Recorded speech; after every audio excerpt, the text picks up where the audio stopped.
But do you notice what I just said? The blue house is sitting on the address. This is not her house. Here's what happened. The city of New Orleans accidentally tore down our house in the early 1900s. Y'all heard me? I'm going to say it again. The city of New Orleans accidentally tore... Y'all, come on. How you accidentally tear down somebody's house? I'll wait. A hurricane. If there's no way to do it, little brother, you accidentally on purpose tear down somebody's house. Yeah. Her house probably looked a little bit more like that yellow cottage with the green shutters. This is a Creole woman we're talking about. Those are Creole cottages. Taking place in right here, then we know what our house would look like back then. Now, a lot of y'all have heard the name Mademoiselle Marie Laveau. But what do we actually know about her? Because you know, some people say she was evil. Some people say she was a saint. Some people say she was the devil incarnate. Some people say she was God's right-hand woman. And for those of you who don't know who she is said to be the most powerful voodoo queen in New Orleans. As a high priest in 2 forms of voodoo, I have a question about that. Is she? What do we actually know about Mademoiselle Marie Laveau? Here's what we know. Nothing. We don't know nothing. Here's what's actually written versus what I've read in the courthouse and what's been in my family, both in Haiti and in New Orleans. Mademoiselle Marie Laveau has been born, she was born between 1799 and 1808. Now y'all, birth records were obscure with black women back then. They didn't care when a black woman was born. It's also written by her name that she's no better than the furniture. Why would they write something like that? Because black people were not allowed to read or write back then. Now that they're allowed to go to the hospitals or the marketplaces. So of course they can write whatever they want about her the few times they did. Speaking of her being a black woman, she's 3/4 white and 1/4 black. Lots of people don't know that one. Back then they believed if you had 1 drop, and I'll repeat this, 1 drop of non-European, I did not say African, I said non-European blood in your veins, you're 100% black. Do y'all know what that means for everybody on this tour today if we were all placed back in the 17 and the 1800s? And for those of you on this tour saying, well, I'm white of the white of America, or I'm straight from England, or I'm straight from France, let me tell you who they considered to be white back then. England, France, Germany, and Spain. That's it. And if you just happen to be a French person and they found out you got a great-grandparent that was from Germany, guess what they called you? Black. See how dumb racism is? It's stupid. It's so stupid. Anybody got Italian blood on the tour today? Any Italians? 100% black. Any Irish, Scottish blood on the tour today like me? 100% black. Now, y'all know the story of what happened to the Irish, right? And for those of you who keep saying, oh, they don't count. Yes, they do. What's the difference between a sharecropper and a slave? 3 pennies a month. They count. I don't care how you feel about it. They count. The Irish had these women hung from those oak trees over there in Congo Square. They hung them upside down, took machetes and chopped off these women's breasts and dumped them uptown to die. That's why uptown New Orleans has the Irish Channel. They count. Anybody on this tour got Swedish blood in your veins? 100% black. Oh, your buddy. Norway, Norwegian, black. They were considered to be savages because of the Vikings. How y'all doing? Hey, handsome. Oh, that's y'all. Watch out, mommy. They call about the. There we go. All right. So this is how I see it. You believe red, I believe red. You believe blue, I run from you. That's how I see it. Because if you believe in blue, you from another planet. Yeah. Now, Mademoiselle Marie Laveau being 3/4 white, 1/4 black, obviously was a black woman. It's who she married that kind of made the story start with her. Her first husband was from Haiti. And for those of you, y'all trying to figure out why I keep bringing up Haiti, y'all do realize that Haiti and New Orleans are basically the same, right? Only difference is New Orleans is protected by the United States. Haiti was left to be on by themselves since the Haitian Revolution because New Orleans never earned their independence from slavery through a slave revolt. So even the architecture is the same. Well, here's the deal about the man from Haiti. When he met Mademoiselle Marie Laveau, he mysteriously disappeared 2 years into the marriage. Recent evidence suggests that he was actually murdered in Baton Rouge, Louisiana on a business transaction because of his skin color, and they stole his money. It's her second husband y'all need to know about. His name was Christophe Glapillon. And Christophe Glapillon was 100% French, and he had no problem with having a black woman on his arms. This raised Mademoiselle Marie Laveau's status in the French Quarter. Back then, your status was everything. Now that she had a higher status, she started doing what most black women started doing back then. She became a hairdresser. Why did black women start doing each other's hair? Y'all realize they couldn't go to the marketplaces right or the hospitals. So in order to survive, they would do each other's hair and exchange the goods that each other needed as payment. That's why a lot of black women still do hair in their homes to this day. Y'all make a hole so my uncle can come through here. He's gonna take his time to come on through. That is one of my relatives. Anyway, Mademoiselle Marie Laveau kind of took this a step further, just so y'all know. Mademoiselle Marie Laveau started doing the hair of all the politician wives in the French Quarter. Why those ladies? Oh, it's so simple. Girl, you know about Yeah! so-and-so. His Yeah. husband was woo, woo, woo. Okay. Well, great. Alrighty, so gossip. Now, I hate the G word so much, and I don't want my little brother to learn that word. We're just gonna say that women politely exchange information. How do I know? I'm using the gay guy that's doing y'all hair, listening to y'all exchange information politely. And these are slave owners' wives. So remember who they are. They have never, hold up. Okay, good. They have never worked a day in their lives. They're born and raised into money. And they have arranged marriages to their first cousins. They did that to keep the money in their families, y'all. I'm serious. So, inbred. Well, they're way more than inbred, baby. The words that I want to use, I can't because y'all kids. But these women would talk about some intimate details, and while she was sitting there combing their hair, Mademoiselle Marie Laveau would listen to everything. They never paid her no mind, y'all. She's a black woman doing some hair. She's no better than the furniture. She listened to these ladies for over 15 years. That's a lot of dirt.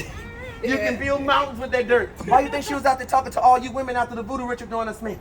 What better way to know what the slave owners are doing than to ask the female slaves themselves? They're gonna pay attention to us men. They want us to build the houses and pave the streets, but you ladies are house slaves. Y'all see everything. So when she came up to you and said, girl, spill the tea, guess what she about to start doing? Running her mouth on her slave owner. She don't want to be enslaved. She don't want her family to be enslaved, and she don't want nobody else to be enslaved. With this blackmail that y'all giving Mademoiselle Marie Laveau, she has blackmailed our slave owners. She marched right up to the man and said, sell me your house slaves. Slave owner said, no. Guess what she said? All the man's secrets to him. Now in his head, he's not putting two together. He don't realize that's his wife's hairdresser. He never met her because, women do their own thing. Guess what he came up with? This woman got psychic powers. I never told anybody that all these secrets. This woman got black magic. What the hell? So you know what he did? He sold us to her. In his head, she can put the ooga booga on it. And then all of a sudden, he's going to have bad luck for the rest of his life. So she brings us here to her house. We now are listed as belonging to Christophe Glapion, her husband. And after 1 week, we mysteriously disappeared. The Catholics went nuts. Y'all gotta remember this city is surrounded by water. There's no way out. There's no bridges. There's no interstate. There's no trains. The only way to live in New Orleans is to hop on a slave boat and go to the nearest plantation. What enslaved individual about to do that? Right. So they trying to figure out what this woman was doing to these disappearing slaves. Guess what they came up with? She must be sacrificing their souls in St. Louis Cemetery #1 to the devil. She must be grinding up their bones to make her evil black magic voodoo powders. She must be killing the babies and rubbing the blood all over her face to maintain her youth. Y'all, the Catholics are coming up with all kinds of stuff. And the rumors are spreading like crazy. And no matter how many times Mademoiselle Marie Laveau and other voters was gonna say, we don't kill babies, we don't drink blood, we don't worship the devil, we gonna believe back then. Roman Catholic slave owner or devil worshiping black person. Y'all know the answer to that. The rumors spread like crazy, y'all, and they stuck. How do I know they stuck? Most of y'all took this tour because of these rumors. You know, black magic, ooga booga, spells, hexes, curses, stabbing pins and dolls, voodoo witches, voodoo vampires. All that stuff was made up by white French Catholics to make sure their children maintain Christianity. That stuff is not real. And it just stuck because we live in a Christian-based society. And that's a fairly new idea, just so y'all know, because the country was not founded on that. Even though y'all like to say, oh, it's founded on God. That wasn't added until the 60s. That wasn't added until the 1960s. So don't even try to use that on me. Anyway, well, Mademoiselle Marie Laveau realizes something. If people scared of her and they keep making up rumors about her, she can blackmail whoever the hell she wants. So she did just that. She started walking down St. Anne Street, blackmailing slave owners left and right, buying their house slaves, bringing them into a house, and they would mysteriously disappear. And the rumors kept flying and she kept buying. Through time, she died of natural causes in her 80s, which is very, very uncommon back then. You died in the 40s. You know how 80s today is young? Back then, 80s is considered to be ancient. You were considered to be a witch if you lived that long. And they supposedly buried her in St. Louis Cemetery #1. She's not there. I'm sorry, y'all. She's not there. Stop paying $25 a person to the Catholic Church to go see her tomb. Why would a real voodoo queen be buried in the Catholic cemetery? Think about it. Make it make sense. Make it make sense. If you can't, then it's wrong. She So, was dead, she couldn't fight back. well, no. She's a priestess. The family Ain't will no- take care of that ain't patient. As a matter of fact, we know where she's buried. I'm just not allowed to tell y'all. And it ain't in no Catholic cemetery. So, what happened to these disappeared slaves? I know y'all figured out the Underground Railroad was involved. You just don't know how. Well, we just found this out 3 years ago. Turns out, Glapion, her husband, he bought 2 houses over here in the neighborhood known as the Maroney. We found out about this because a tour guide found 2 old pieces of folded documents in an old zoning law book, and she opened it up. It was 2 deeds to the houses. The city did an investigation into the 2 houses and dug up the floorboards. When they dug them up, after 200 and something years, those crawl spaces were still there. Turns out, not only was she smuggling slaves through the Underground Railroad with the help of the home of Native Americans, we found out she was smuggling slaves all the way up to the northern part of Canada. For those of you who don't know how big of a deal that is, and why you're looking at all the black people on this tour shaking their heads in amazement, there are no cars or trains back then. There's 125 plantations that line New Orleans all the way up to Canada, with 8 cities along the way that condone slavery. A black woman who eventually died poor managed to get all of these thousands of African slaves from here to there and not get caught till 3 years ago. That's amazing. Only the city of New Orleans, Mademoiselle Marie Laveau, is a saint. She's the protector of the city and its people. She's not a Loa. She's not an Orisha. She's a saint. That's why people leave the offerings. Look at the window. There's Mardi Gras beads. Behind these 2 gorgeous ladies right here, you'll see some offerings left on the windowsill. There's like some stones there, some gold. Down on the ground, you may find offerings. Look above my family's head. You'll see that there's beads up there left, along with hair ties and bracelets. Even behind his head right there. People come here praying for our protection and good graces. She's the one you pray to when you're drunk on Bourbon Street. There you guys have it, Mademoiselle Marie Laveau. You know the story's been in my family for a very long time. Had she not smuggled out my ancestors, I wouldn't be standing in front of y'all right now. So, we need to go down about a couple of houses to give the other tour guide a chance to use the house. Before we go down there and talk about the differences between Voodoo and Hoodoo, any questions? None? Let's go. We're only going down 2 houses. Ooh, the humidity whipping y'all asses. Oh my God, look at y'all faces. Now imagine being here in July and August. No, thank you. It's cool today. It feels good. Girl, it's terrible. We'd have to cancel tours on those months because it's so bad. All right, let's go ahead and talk about the next subject. We're gonna talk about the voodoo doll. So, Hollywood tells you to take the hair, put it on the doll, stab the needles to hurt the person. Here's the truth. Little brother, listen to this good, all right? The idea of stabbing dolls and pins to hurt people does not come from Africa. It does not come from Haiti. It does not come from New Orleans. It comes from another country, England. It's not us. Never have been, never will be. Witches in England used a small doll about this big known as a puppet, and it's made out of wax. And they would take these wax dolls and take the hair of the people that hurt them and put them on these wax dolls, take needles, and they would start stabbing the needles inside the dolls. Hollywood took the puppet, put it in the movie, changed the name from puppet to voodoo doll. Y'all seen it on TV, then y'all believed it was us. Then this city being a Catholic city, you can go to any of these novelty shops, buy you an authentic voodoo doll made from 2 pieces of cotton, some Spanish moss, and some fabric for $45 goddamn dollars. Turn around at the bottom and it says made in China. So what's a real voodoo doll then? Easy. Let's say I take my little brother out there on Sunday. We out there dancing with the ancestors back in the 17 and the 1800s, right? We out there dancing, we doing our thing. Mom's at the house, they cooking and everything. After the ritual, he comes up to me and he says, Brother Robi, I have a headache and it won't go away. Now, my little brother right here knows I had to learn herbology from the Native Americans because black people are not allowed to go to the hospitals. So I learned herbology from the Homa Native Americans. They taught me how to dabble a lavender oil right there under his nose. Rub some peppermint oil on his forehead. Make him drink a full cup of chamomile tea. My little brother might be stressed out from all that dancing. That's 6 hours of dancing. Let me bring his stress levels down. While he's drinking the tea, I'll make a doll that looks exactly like him. Then I'll take a needle and put it right there in the head of the doll. But before he leaves and go back home with mama, I'll make sure that doll looks exactly like him. And he'll tell me, nah, it don't look like me. Then I'll make it look like him to the best of my ability. I'll put the doll back on the shelf. He's gonna go back home to mama. So the next week when he comes back to see me, he says, older brother, that's my doll. That doll looks exactly like me. I take that doll off the shelf. Notice there's a needle in the head of the doll. I'm reminded I worked on his head the last time I saw him. The voodoo doll is a record-keeping device. It's a medical chart. We black, we can't read or write. I'm gonna let that sit for a second. Here it is. Y'all realize what it is now. Yeah, we don't stab pins and dolls to hurt people, y'all. I'm so sorry. It was because black people couldn't read or write, so we had to have a medical chart to keep a track of what we work on when we help people. Nowadays, we don't make voodoo dolls. I don't know why. We can read and write. It didn't happen until the 1900s, so that wasn't that long ago. But you know, we persevered. Hallelujah. Anyway, y'all, come on. Y'all really thought that was real? Come on. Nowadays we make prayer dolls. So if you see a doll inside of a shop like my cousin's shop, it's for prayer. So if it's green, pray for money while you're holding it in your hand. If it's red, pray for love while you're holding it in your hand. If it's black, pray for purity, because black is not an evil color. Just don't throw it out there. Black means to break evil, while white means purity. I'm gonna repeat that. Black means to break evil, white means purity. And nobody on this tour is black and white. We're just all different colors of brown. So before y'all even go racial with that one, that ain't gonna work. Alrighty, that's it. That's no big finale for the voodoo doll. Now, last subject. This don't sound like the voodoo we were talking about earlier, right? Now, when earlier we were worshiping God and under the spirit of ceremony, that's what voodoo is, but this is different. This is herbology, this is root work, this is magic. If you call this voodoo, the answer is no. Voodoo is the religion. Now we're talking about something else. Hoodoo. Hoodoo. This is what we practice. We practice hoodoo, and you are a vodou. You can be a vodou, not practice hoodoo. You can practice hoodoo, not be a vodou.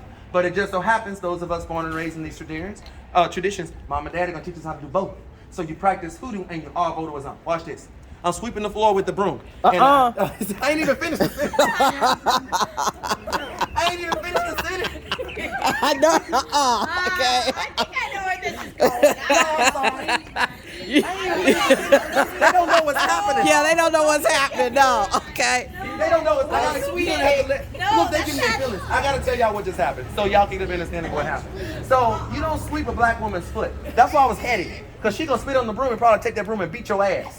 Cause if you sweep her foot, you sweep away all her progress, you sweep away all her money, you guarantee she never get married. So she spit on the broom and put all her luck back on the broom. And then she in her feelings, now she gonna beat you. Why would you do that? Here's another one. Let me finish. Okay. Here's another one. Let me finish.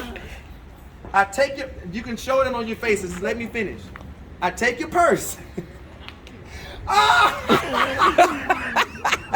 Yeah, she got it too. Okay. I thought you was gonna behave. I helped it in, but you let go. Okay. Y'all, so this is how serious this shit is. I know y'all not laughing, y'all don't know what's going on, but it's just that serious. Her purse will never make it to the ground. I was gonna say, I take your purse and try to lower it to the ground. Will it make it to the ground? I promise you, it'll never make it to the ground. That woman right there would have beat me black and blue before that purse made it to the ground, and then caught the purse as it was falling before it made it to the ground. You don't put a woman a purse on the ground. You're giving away everything she ever worked for and all the years she ever lived in her life. And then you guarantee she's going straight to jail, or she's going to be up in there for a minimum of 15 years. That's the tradition of hoodoo. That's the difference between the religion and the culture herbology. Understood? So voodoo is not that. So this brings us to the very last one, because you know, there's two sides to every coin. Can I go ooga booga booga and make all his hair fall off his head? No! The only way I can go ooga booga booga and make his hair fall off his head is if I go ooga booga booga, then he believe his hair gonna fall off his head. What do we call that? The placebo effect. Now, let's say they're walking down the street. You two decide to go slip away and go use the bathroom. I notice he got a big wallet. And I'm like, ooh, I want that money out that wallet. So when he round the corner waiting on them, I trip him. Got the wallet in my hand. Now he look up, he ready to chase me. But I slap him in his face. And then I take off running. Who's the one that messed up that time? Me, not him. I tripped someone who practices hoodoo. So, two things can happen. Energy can either be created or destroyed. It can only be used and redirected, and it's always existed. That is scientific law. I've slapped this man and given him negative energy. What do you call the negative energy? Anger. I made the man mad. You can't pull his anger out his chest and be like, look how big and angry he is. You see how big his anger is? It's huge. He's so mad. You can't see that. That's the energy. And the law says it can neither be created or destroyed, etc. So he can release that energy by getting up, running me down, tripping me, slapping me back, and releasing that energy that way by beating me up and stealing his wallet back. Or he can go the hoodoo route. He can go home, make him a box of mirrors. And the mirrors point inward, not out. They all point inward. He takes the lid off the box of mirrors. He replays everything that happened. God forbid a dreadlock broke off and he left that behind. He's going to throw that right there in that box of mirrors to zone in on you. And while he's looking in the mirrors, he's going to replay everything that had poured, all that energy. He's going to feel that anger all over again. He's going to feel that upsetness. And he's just pouring it all into that box of mirrors. He look like he's one of them brothers when they get mad and start crying. So he'll let a few tears of anger fall inside that box. Once he feels like he got it out of his system, he's going to envision my face in there. I messed up. The man saw my face. So now he can envision my face and all that anger and chaos. Then he's going to seal that box shut. He's going to take that box to the graveyard, dig a hole in the ground, toss that box in that graveyard, cover that thing up real good. He'll never tell a soul what he did for the rest of his life. Robi, that sounds like black magic. Well, it's not. It's something else. See, instead of him releasing the energy by slapping me, beating me up, and all that kind of stuff, he just poured it into a box of mirrors that way with my face in there. Now I'm walking down the street trying to figure out why I just lost my job, why my car won't start, why all these bad things keep happening to me. It's because he sent all that energy out giving him back to me. He didn't bear it in the graveyard to worship the devil. We don't worship the devil. He bear it in the graveyard because he know not a soul about to go in the graveyard digging up nothing. That way I'm going to continue to suffer. That's why y'all believe we cast black magic. Y'all, remember I told you it's not black magic, it's something else? It's not black magic, it's revenge. There's a difference. Y'all know y'all do the same thing all the time? Every last one of you. See, we know exactly what herbs and what prayers to combine together to send this back to you. We call it hoodoo. But when somebody do y'all wrong, if you're religious, you say God fix it. And if you're not religious, you wish ill will on the person that did you harm. We call it hoodoo, y'all call it karma. And I'm through. I don't want to talk about it no more. We made it to the end of the tour. Thank y'all so much for joining me today. Thank you. Thank you. Everybody, I have to say this. Y'all see I'm passionate about this, right? We are tired of being misunderstood. We're tired of being labeled as devil worshippers. We're tired of being labeled as evil. We're not, I got sick and tired of waking up every morning and people hating me because of my religion. Bad enough I'm hated already because I'm black. Bad enough I'm hated already because I'm intersex and gay. So this one thing I can actually change by doing this. Thank y'all so much for hearing me. Thank you so much for listening. You gotta get going. Thank you so much. I'm gonna email everybody here and I'm gonna tell y'all my recommended places to stop by. Thanks again, y'all. I'm gonna tell y'all my recommended places to stop by, eat at, go to, all that kind of thing. You hungry right now? Because it's lunchtime. The best place to go is right here around the corner. It's called Quarter Grocery. They got the best po' boys in the French Quarter. They do everything fresh to make.